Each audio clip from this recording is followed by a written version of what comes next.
O P, ওঠো, 3:30 বেজে গেছে। ও পি,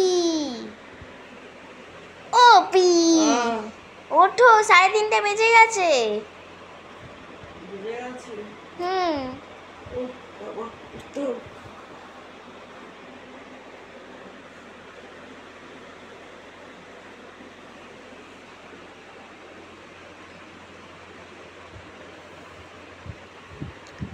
পি, এটা কেন তুমি করছো এরকম করে? কেন, তোমার কি ঠান্ডা লাগছে? না, তোমাকে অত কথা বলতে হবে না, চুপচাপ বসো। এইটা কি পি? এটা বাইবেল। বাইবেল মানে? দাঁড়াও, বাইবেল পড়ি এখন। আর আব্রাহাম কটুরা না আর এক স্ত্রীকে বিবাহ করেন। তিনি তাহার জন্য সিমরন, জকসন, মদান, মিদিয়ন, ইসবৃক্ষ ও সুর এই সকলকে প্রসব করিলেন।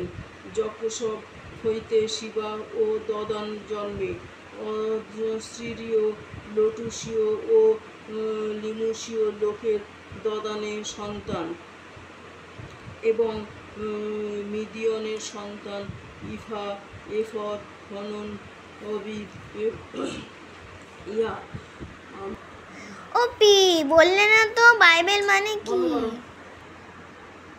যে ব্যক্তি পরস্পরের অন্তরালে থাকে সে সর্বশক্তিমানের ছায়াতে বসতি করে।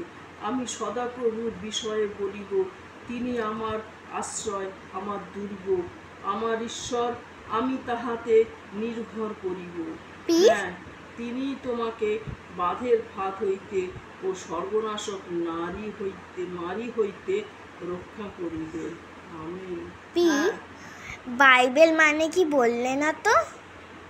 বাইবেল মানে হচ্ছে এটা ধর্মগ্রন্থ।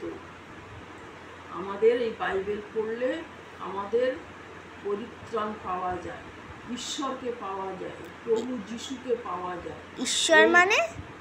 ঈশ্বর মানে হচ্ছে আমাদের পৃথিবীর সৃষ্টি যিনি করেছেন, আমাদের এই জগৎ, পুরো পৃথিবী উনি সৃষ্টি করেছেন।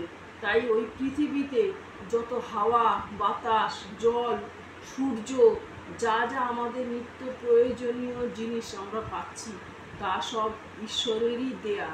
ঈশ্বর যদি না দিতেন তাহলে আমরাও পৃথিবীতে জন্মাতে পারতাম না। এই পৃথিবীতে আমাদেরকেও ঈশ্বর সৃষ্টি করেছেন। সেই জন্যে ঈশ্বরকে আরও বেশি করে জানতে গেলে এই বাইবেল পড়তে হয়।